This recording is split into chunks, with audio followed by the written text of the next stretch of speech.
Welcome back to 30 Days of Muscle Intelligence. I am Ben Pakulski, and today I'm going to teach you my 2 best tips for delt training. So many people have a hard time building their delts, or at least they think they have a hard time building their delts. So the reality is, guys, you're just doing something wrong. You don't have a hard time building delts. You just haven't figured out how to do it yet for your body, and it's not that complicated. Here's the mistake you're making. You're watching people like me. You're watching people who have great delts on YouTube, Instagram, social media, or wherever, and thinking that's how you should do it too. And the reality is it's not the same thing. You're built differently than me. And here's the difference maker. This insertion, this point where all these delt muscles come down and meet at this one common spot is different on everybody's body. So on me, I just have this amazing genetic ability where I can go here and my entire delt contracts. That may not be the same for you. Some people it is the same.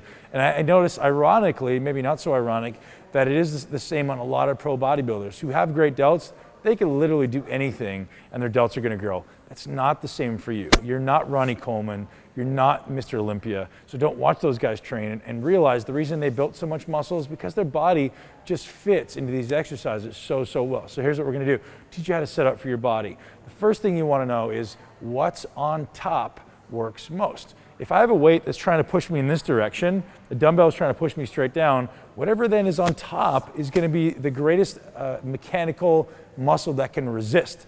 So if I'm trying to work this muscle and I'm doing this exercise, well, that's on top, that's gonna get work. So if I'm trying to work this, well, I need to make sure that's on top, because realize the weight's pushing me straight down, I wanna have that on top. So if I'm paying attention to the way most people do their lateral raises, it's gonna look like this.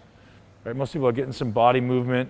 If it's moving, it's helping. So eliminate this from moving and find what we want on top. It may require you leaning forward a little bit. It may require you externally rotating a little bit. Find what you want on top and keep it there and don't let it move. Is it gonna be hard? Of course it is. Is the weight gonna be less? Only because you're weak.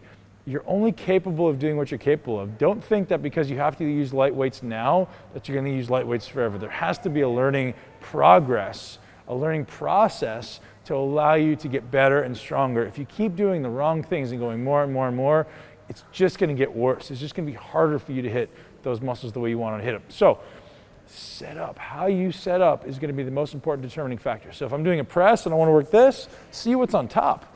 Whatever's on top is gonna get the greatest amount of work. If I'm doing a lateral raise, see what's on top. If I'm doing a rear delt exercise and I'm doing maybe a pec fly, well, I need to see what lines up. If the resistance is in this plane, I need to see what lines up in that plane.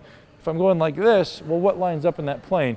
You just need to learn to observe, guys. And the next tip, so how you set up is step number 1. The next tip, what works first will work most. So most of you guys are so focused on completing repetitions rather than challenging a muscle. Here's what's gonna happen, right? You're gonna have that trap moves first because your brain says, I wanna get this weight up. Forget about getting the weight up. Think about challenging the muscle. What's gonna challenge this muscle the most?